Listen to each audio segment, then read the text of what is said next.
जी नमस्कार दोस्तों, मैं हूं आपके साथ अभिषेक और टॉपर विद अभिषेक में आपका हार्दिक स्वागत करता हूं। उम्मीद करते हैं सब मस्त होंगे। काफ़ी समय के बाद आज मैं क्लास 10th के लिए एक वीडियो लेकर आया हूं। कहा जाए तो क्लास 10th स्पेशली नहीं, 9th और 10th का अब आपका नया सेशन स्टार्ट होने वाला है। 9th वाले बच्चे जो एग्ज़ाम देंगे वो और 10th वाले जो बच्चे एग्ज़ाम देंगे वो सभी के लिए ये चैनल इम्पॉर्टेंट है। जैसे मैथ और फिजिक्स हम आपको इस चैनल पर प्रोवाइड करवाएंगे chapter wise video, topic wise. Chapter पहले स्टार्ट होगा, आपको प्लेलिस्ट अरेंज कराई जाएगी और उसके बाद आपको साथ साथ हमारे चलना है और लगातार आपको हमारे साथ बने रहकर आप अपनी सफलता को हासिल करना है। ठीक है, तो इसी बात को शुरू करते हैं। आज चैप्टर फर्स्ट है रियल नंबर क्लास 10th का हमारे चैनल पर टॉपर विद अभिषेक पर। ठीक है, तो मैं शुरू करता हूँ। कुछ इंपॉर्टेंट पॉइंट होते हैं, ठीक है, तो उन्हें बताने वाला हूँ। ठीक, तो होल नंबर सबसे पहले क्या होता है? होल नंबर वो होते हैं जो 0 से स्टार्ट होते हैं। 0 1 2 3 4 यहाँ से लेकर बेटा और इनफाइनाइट तक जाते हैं, वो हमारे क्या होते हैं? होल नंबर होते हैं। क्या होते हैं? Whole number. ठीक है, ऑड नंबर होते हैं जो हमारे 2 से ना कटें। ठीक है, तो 1 हो गया, 3 हो गया, 5 हो गया, 7 हो गया, 9 हो गया, मतलब लास्ट में ऐसी डिजिट जो 0 लास्ट में 1 3 5 7 और 9 हो। ठीक है, तो ये हमारी सभी डिजिट हमारे ऑड नंबर के कैटेगरी में आएंगी। इवन नंबर बेटा क्या होता है? इवन नंबर होता है जिसकी वैल्यू के लास्ट में 0 2 4 6 और 8 आएगा, वो हमारी क्या होगी? इवन नंबर वैल्यू होगी। ठीक है, और इनफाइनाइट तक हमारी 0 2 4 6 8 तक से ऐसी लास्ट में आएंगी, तो वो हमारी। नेचुरल नंबर क्या होता है बेटा? जो 1 से स्टार्ट होगा, 1 2 3 4 5, ठीक है, और इनफाइनाइट तक जाएंगे। ठीक है, तो ये हमारे क्या है? Natural number. अब प्राइम नंबर जिनके फैक्टर ना हो पाए, ठीक है, जैसे 2 का फैक्टर नहीं होता है ना, 1 के अलावा और खुद से ही हमारा जो फैक्टर होगा वो प्राइम नंबर कहलाएगा। 2 हो गया, 3 हो गया बेटा, 5 हो गया, 7 हो गया है, 11। देखिए 9 का तो होता है फैक्टर, ठीक है, ऐसे ही 12 का होता है फैक्टर। 12 तो 3 और 4 के टेबल, 2 के टेबल में भी आता है। ऐसे ही 13 हो गया, ठीक है, 14 भी आता है, 15 भी आता है, 17 हो गया, फिर हो गया 19, फिर हो गया 23।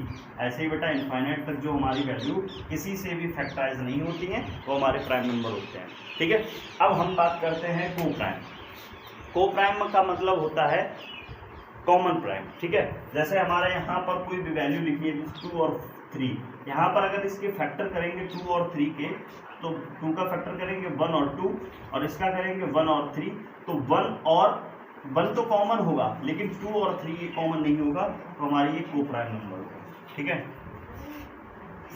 ठीक, ऐसे ही हमारा क्या है? 3 और 7 हो गया, ऐसे ही क्या हो गया? 2 और 5 हो गया। ठीक है, तो ये हमारे सभी क्या होंगे? को प्राइम नंबर होंगे। ठीक है, तो अब हम बात करते हैं कि हमें इस चैप्टर में आकर जानना क्या है। हमें इस चैप्टर में बेटा जानना है रियल नंबर। सबसे पहले हम एचसीएफ निकालेंगे। ठीक है, एचसीएफ निकालना आता होगा हमें, एलसीएम भी निकालना हम सीखेंगे। ऐसा नहीं कि बचपन में हमने सीखा था फैक्टर करिए और निकालिए, नहीं, अब थोड़ा चेंज होगा, पैटर्न थोड़ा चेंज होगा। आप थोड़ा अपर क्लास में आ गए हैं तो चेंज हो जाएगा थोड़ा पैटर्न। ठीक है, अब हम क्या जानेंगे? एचसीएफ निकालना जानेंगे। ठीक है, यहाँ पर हम आगे चल के रेशनल के भी बारे में पढ़ेंगे, तो रेशनल नंबर प्रूफ करने को आता है, वो हम आपको बाद में बताएंगे। टर्मिनेटिंग नॉन टर्मिनेटिंग, तो सबसे पहले हम बताते हैं आपको क्या एक एचसीएफ निकालने का पैटर्न क्या होता है। एचसीएफ यहाँ पर ऐसा नहीं कि डायरेक्ट फैक्टर निकालिए। आपने बचपन में सीखा था, जैसे हम 4 और 8 के एचसीएफ निकालते थे, तो क्या होता था? 2 और यहाँ पर 2 से कट गया तो 1, यहाँ 2 से गया तो 4, यहाँ से 2 से हुआ तो 2 और 2 और 1। यहाँ पर एचसीएफ क्या आता था? 2 × 2, ये 4 का होता था ना, ठीक है, और 8 का क्या होता था? 2 × 2 × 2। तो यहाँ पर आप कॉमन देखते थे 2 और 2, यहाँ पर 2 × 2 कर लिया, तो आपने कहा 4 और 8 का जो एचसीएफ होगा, ठीक है, वो क्या होगा? 4 होगा। ठीक है, अब आपसे एक बात पूछी जाए, अगर कोई पूछता है कि हाईएस्ट एचसीएफ की फुल फॉर्म क्या है? एचसीएफ की होती है हाईएस्ट कॉमन फैक्टर। ठीक है, बेसिक चीजें हम जान के चलेंगे और धीरे धीरे हम अपनी क्लास को टॉप लेवल तक ले जाएंगे, बेसिक टू स्टैंडर्ड तक। ठीक है, तो यहाँ पर हाईएस्ट कॉमन फैक्टर, अब आपसे कहा गया है कि एचसीएफ निकालिए 4 और 8 का। ठीक है बेटा, यहाँ पर हमने अगर आपसे कहा कि एचसीएफ निकालिए 4 और 8 का, तो आपने कहा सर 4 आया था एचसीएफ। इसका मतलब आप समझ रहे हैं, लिखा हुआ हाईएस्ट लेकिन 2 ही वैल्यू ली है। ठीक है, और एक तरफ होता है एलसीएम, इसको भी हम डिस्कस करते हैं। एलसीएम इसका होता है least common multiple, least common multiple. ठीक है, अब अगर एलसीएम हम निकालते हैं किसका, 4 और 8 का, तो यहाँ पर क्या आता है बेटा 8। जब आप निकालेंगे तो जैसे यहाँ पर 2 कॉमन है ना, तो यहाँ पर लिख दिया, देखिए इधर से 2 और 2 कॉमन है, तो 2 और 2 एक बार लिख दिया, जो बची हुई वैल्यू है 2 ये भी लिख दिया, तो कितना आया 8। अब आप सोचते होंगे कि लिखा तो एचसीएफ हाईएस्ट है, लेकिन क्या है हाईएस्ट, क्या है हाईएस्ट कॉमन फैक्टर लिखा है, लेकिन वैल्यू क्या आई 4, और लीस्ट लिखा है तो वैल्यू आई 8। लीस्ट में वैल्यू, एलसीएम में वैल्यू बड़ी आ रही है और एचसीएफ में वैल्यू छोटी आ रही है, ऐसा क्यों? देखिए ऐसा हम इसलिए है, ऐसा क्या है कि 4 और 8 में ऐसी, मतलब ऐसे समझना है, 4 और 8 में ऐसा कौन सा कॉमन फैक्टर होगा जो इन दोनों में आएगा। देखिए 2 तो आता ही है, अगर हम 2 से ऊपर जाएं, 2 से ऊपर जाएं तो क्या होगा हमारा 4 होगा, क्या होगा 4, और 4 हमारा क्या होगा, इसमें भी लाई करेगा और इसमें भी लाई करेगा। हाईएस्ट वैल्यू क्या है 4 है, जो दोनों में लाई करेगी, तो हाईएस्ट कॉमन चीज जो होगी, हाईएस्ट कॉमन चीज जो होगी वो क्या होगी 4 होगी, 4 और 8 में। ऐसे इधर आ जाइए लीस्ट कॉमन फैक्टर। अब लीस्ट में क्या है, लीस्ट छोटे से छोटा एक कॉमन मल्टीपल। अब आप देखो मल्टीपल देखना है ना, तो ऐसी वैल्यू, छोटी से छोटी वैल्यू जो इसके मल्टीपल में आती हो। ठीक है, तो आप बोलोगे 4 और 8 के मल्टीपल में 4 तो आता ही है। ठीक है, लीस्ट कॉमन, ठीक है, कौन से मल्टीपल में आती है, छोटी से छोटी वैल्यू, अब 4 आएगी, और इसमें अगर देखो तो इसकी भी छोटी वैल्यू ऐसी होगी 8, जो इस 8 में आएगी। ठीक है, छोटी से छोटी वैल्यू, तो 4 और 8 का जो एलसीएम होगा वो क्या होगा बेटा 8 होगा, और एचसीएफ होगा वो क्या होगा 4। तो हाईएस्ट कॉमन फैक्टर और लीस्ट कॉमन मल्टीपल एचसीएफ और एलसीएम को जान गए कि एचसीएफ हाईएस्ट लिखा तो हाईएस्ट होता है, वैल्यू छोटी होती है, और एलसीएम में वैल्यू लीस्ट लिखा होता है, लेकिन वैल्यू हाईएस्ट क्यों आती है, इसका रीजन आपको पता चल गया होगा। ठीक है, अब हम बताते हैं कि आखिर अब स्टैंडर्ड मेथड से कैसे एचसीएफ निकालने वाले हैं। ठीक है, देखते हैं। देखिए हम क्या है, इस आगे क्या देखते हैं, एक यूक्लिड डिवीजन लेमा, एक मेथड ऐसा होता है जो हम पढ़ते हैं, और इसके थ्रू यूक्लिड डिवीजन लेमा के थ्रू, इसको यूक्लिड डिवीजन एल्गोरिथम भी बोलते हैं बेटा। ठीक है, तो एल्गोरिथम बोल दें या लेमा बोल दें चलेगा। ठीक है, तो यहाँ पर क्या है, एक हमने स्टैंडर्ड फॉर्म लिखी है, यूक्लिड डिवीजन लेमा की स्टैंडर्ड फॉर्म है A = BQ + R। ठीक है, यहाँ पर कंडीशन दे रखी है कि R की जो वैल्यू होगी ना, R की वैल्यू वो 0 होगी, मतलब 0 के इक्वल होगी और 0 से बड़ी होगी। समझ में आया ना? तो R की वैल्यू होगी वो 0 भी होगी और 0 से बड़ी भी होगी, लेकिन कंडीशन एक और कही गई इसी के साथ कि R की वैल्यू होगी वो B से हमेशा क्या रहेगी, छोटी। ठीक है, तो यहाँ पर हम जानते हैं कि A क्या है, B क्या है, Q क्या है और R क्या है। देखते हैं यहाँ पर A जो है वो डिविडेंट होता है। ठीक है, B क्या है, डिवाइजर, Q क्वेसेंट और R रिमाइंडर। आपने देखो डिवाइड एक चीज पढ़ी होगी, जैसे डिवाइड हम करते थे बचपन में, और अभी भी कुछ बच्चे तो ऐसे ही करते हैं। जैसे यहाँ पर लिखते थे 72, ठीक है, और यहाँ लिखते थे 8। ठीक है, तो यहाँ पर ये जो ये होता है ना, ये होता है डिविडेंड। क्या होता है, डिविडेंड। ठीक है, ये क्या होता है, डिवाइजर, इसी से तो भाज्य भाजक कहा जाता है ना। ठीक है, और यहाँ पर जो हमने क्या किया, 8 का टेबल कितने टाइम पढ़ा, 8 9 जा 72। तो आपने देखा यहाँ पर रिमाइंडर हमारा क्या है 0, क्वेसेंट कितने बार मल्टीपल हुआ, 9 टाइम। ठीक है, और रिमाइंडर हमारा ये क्या है, क्वेसेंट। ठीक है, और यहाँ पर ये क्या है, हमारा रिमाइंडर है। ठीक है बेटा, तो एक चीज आपने देखी, R की वैल्यू जो होगी वो 0 भी होगी। ठीक है, R की वैल्यू क्या है, 0 है। ठीक है, और B, और ये यहाँ पर क्या है, ये क्या है, ये यहाँ पर A है बेटा, इसको हम बोलेंगे A। ठीक है, A, ये क्या है, B है, और ये क्या है Q है, और यहाँ पर ये हमारा R, ठीक है, आप समझ तो जाएंगे, ठीक है। तो यहाँ पर जो R की वैल्यू होगी, R की ये वैल्यू है ना वो 0 से स्टार्ट हुई। अगर यहाँ पर अगर इस जगह पर 72 ना होता और 73 होता तो यहाँ पर 1 रिमाइंडर होता ना, 1 रिमाइंडर होता। ऐसे ही 74 होता 2 रिमाइंडर होता। 72 था क्या, ए 72 था तो R कितना आया, 0 आया। अगर 73 होता तो R कितना होता बेटा, 1 होता। 74 होता तो R कितना होता बेटा, 2 होता। 75 होता तो R कितना होता बेटा, 3। ऐसे ही 76 होता तो R कितना होता, 4। 77 होता तो R कितना होता, 5, ठीक है। 78 होता तो R कितना होता बेटा, 6। 79 होता तो R कितना होता बेटा, 7, ठीक है। और जैसे ही 80 होता तो 8 टेंजा क्या है, 80 हो जाता। और उस समय यहाँ पर रिमाइंडर हमारा जैसे 80 होता ना तो 8 का करते 8 टेंजा 80, तो रिमाइंडर हमारे क्या बचता, 0, ठीक है।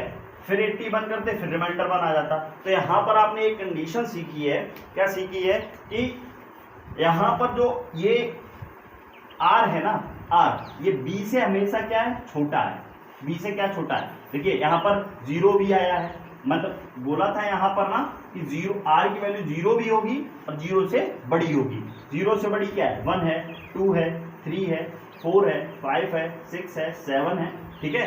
लेकिन B से हमेशा छोटी होगी। और B की वैल्यू आपको क्या है, देखिए यहाँ पर B की वैल्यू क्या है, 8।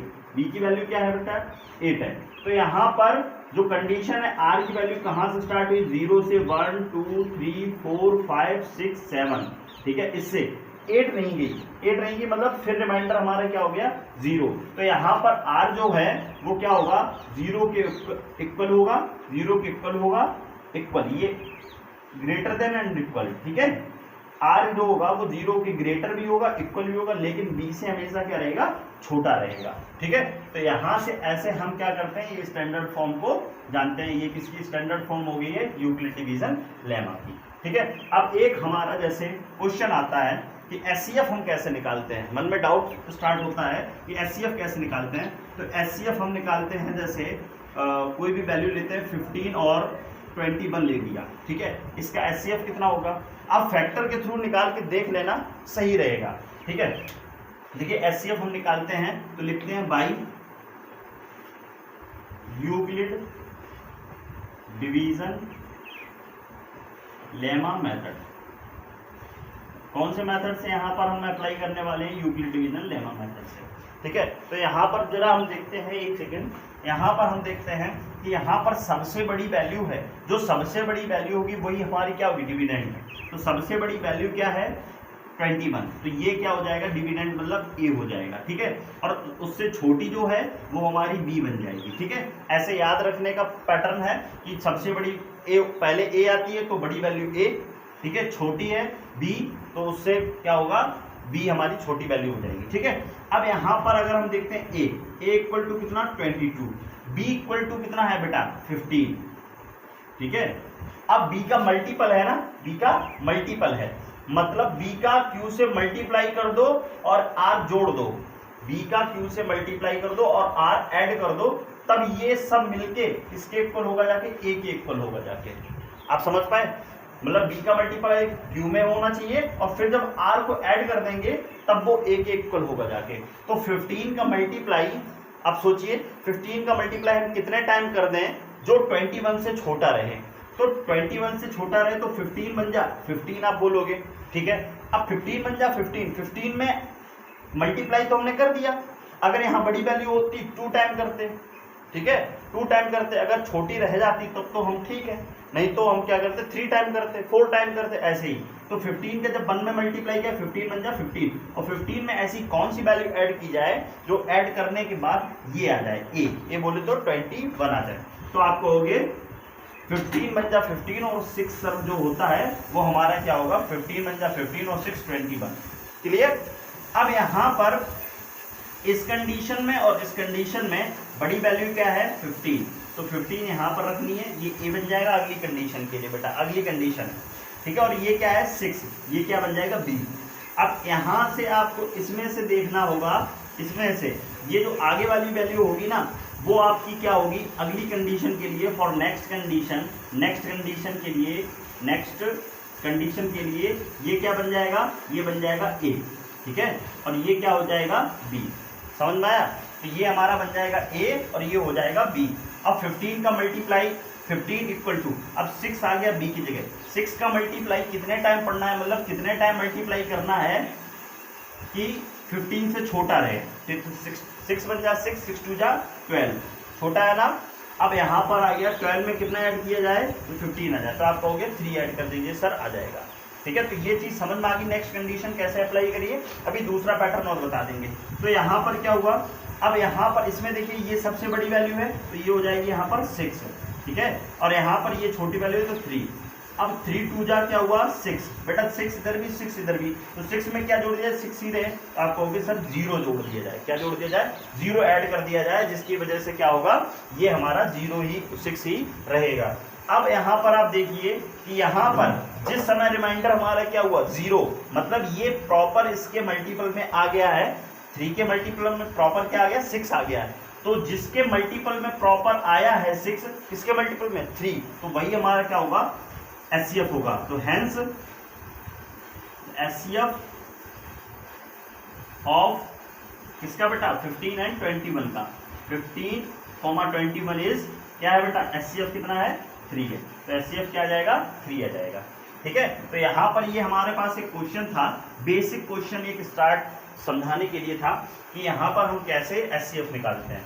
ठीक है, अब कुछ बच्चे क्या करते हैं, यहाँ मैं थोड़ा रफ करता हूँ, ठीक है, यहाँ थोड़ा रफ करता हूँ, ठीक, ये अब यहाँ पर कुछ बच्चे क्या करते हैं कि सर दूसरा भी पैटर्न हमें बता दीजिए। देखिए पैटर्न तो यही अप्लाई करना है, लेकिन सोचने का थोड़ा तरीका चेंज करना है। ठीक है, तो यहाँ पर सबसे पहले ये देखिए, सबसे बड़ी वैल्यू 21, सबसे बड़ी वैल्यू 21 मतलब ए, यहाँ पर बोला था ये ए है, ठीक है, और छोटी वैल्यू क्या है 15, ठीक है, 15 हो गया। अब उसके बाद यहाँ पर अगर हम देखते हैं तो 15 का टेबल कितने ना टाइम 1 टाइम, तो 15 बन जा 15, अपॉन में बेटा क्या आ गया, अपॉन में आ जाएगा 6, ठीक है, सॉरी माइनस करते हैं क्या आ जाएगा 6। अब देखिए 15 बन जा 15 और 6 21, यही तो है। तो यहाँ पर ए क्या है, इस कंडीशन में ए क्या है बेटा, इस कंडीशन में ए है, ए क्या है 21 है, बी कितना है बेटा 15 है, क्यू कितना है 1 है, और आर कितना है 6 है। ठीक है, तो पहली कंडीशन यही तो हुई, आप देखेंगे पहली कंडीशन ये। तो यहाँ पर देखिए ए की वैल्यू यूक्लिड डिवीजन लेमा आपको फॉर्म देखो, ए की वैल्यू क्या है यहाँ से 21 है, इक्वल टू क्या होता है बी की वैल्यू क्या 15 इंटू क्यू, यहाँ पर क्यू दिख रहा है ना, तो क्यू की वैल्यू 1 और प्लस आर की वैल्यू क्या है बेटा 6। तो यहाँ पर पहली कंडीशन 15 इंटू 1 प्लस 6 हो गया, यहाँ पर रफ कर देते हैं, अब ये आपको याद रहेगा। ठीक, अब ये कंडीशन अगर आ गई ना, यहाँ पर आपने ये सीख लिया, अब रिमाइंडर तो अभी 0 नहीं आया, अब ये 6 और ये वाली जो वैल्यू है वो आप यहाँ पर ले आएंगे, ये ए का वर्क करेगी, और ये रिमाइंडर जो पहली कंडीशन में रिमाइंडर था वो दूसरी कंडीशन के लिए क्या बन गया बी बन गया। तो 6 का टेबल कितने टाइम 6 2 जा 12, ठीक है, तो यहाँ पर क्या बचेगा 3। अब देखिए पहले क्या था 6, तो बेटा यहाँ पर बीच में क्या है 15, ए की वैल्यू 15, बी की वैल्यू 6 इंटू क्वोशिएंट कितना था 2, तो 6 2 जा 12, और रिमाइंडर क्या था 3, तो यहाँ पर 3 लिख दिया। अब ऐसे ही अगली कंडीशन के लिए ये 6 क्या बन जाएगा, इसका ए बन जाएगा, तो 3 2 जा 6, बेटा यहाँ पर क्या हुआ 0। अब यहाँ पर ए की वैल्यू क्या है 6 है, बी की वैल्यू क्या है 3 है, ठीक है, और आर की वैल्यू क्या है, वो सॉरी क्यू की वैल्यू 2 है, और रिमाइंडर क्या है आर क्या है 0 है। ठीक है, तो यहाँ पर एक कंडीशन कौन सी बनी, हमारे यहाँ 3 कंडीशन बनी, और स्टेप हमारे यहाँ इस देखिए फर्स्ट स्टेप ये हो गई, सेकंड स्टेप ये हो गई, और थर्ड स्टेप आपके पास ये हो गई, तो 3 स्टेप हुए हैं। ठीक है, तो 3 स्टेप कौन कौन सी, ये स्टेप फर्स्ट थी, स्टेप 1, ये क्या है स्टेप 2 है, और ये क्या है स्टेप 3 है। ठीक है, तो यहाँ पर 3 स्टेप में ही हमारा क्या हो गया, ये क्वेश्चन सॉल्व हो गया। ठीक है, तो हमें याद ऐसे रखना है कि कैसे हम HCF निकालते हैं। ठीक है, तो छोटी छोटी चीज़ों को लेकर हमने आपको पैटर्न बताया आज कि कैसे हम HCF निकालते हैं और कैसे हम यूक्लिड डिवीजन लेमा को अप्लाई करके। देखिए, ये हमें याद रखने का तरीका है, हमें पैटर्न यही लगाना है, पैटर्न यही फॉलो करना है। ठीक है, कुछ हमारे जो क्वेश्चंस हैं, ठीक है, यहाँ मैं थोड़ा रफ करता हूँ। ठीक है, यहाँ पर इसे रफ कर देता हूँ, कुछ क्वेश्चंस देता हूँ जिसे आपको एक बार ट्राई जरूर करना है। Find the HCF, find the HCF of, ठीक है, following bye Euclid division lemma method. EDL लिख दिया बेटा, यूक्लिड डिवीजन लेमा। ठीक है, पहला हमारा क्या क्वेश्चन रहेगा आपके लिए, 72 एंड 178। ठीक है, सेकेंड क्वेश्चन क्या रहेगा, 68 एंड 124।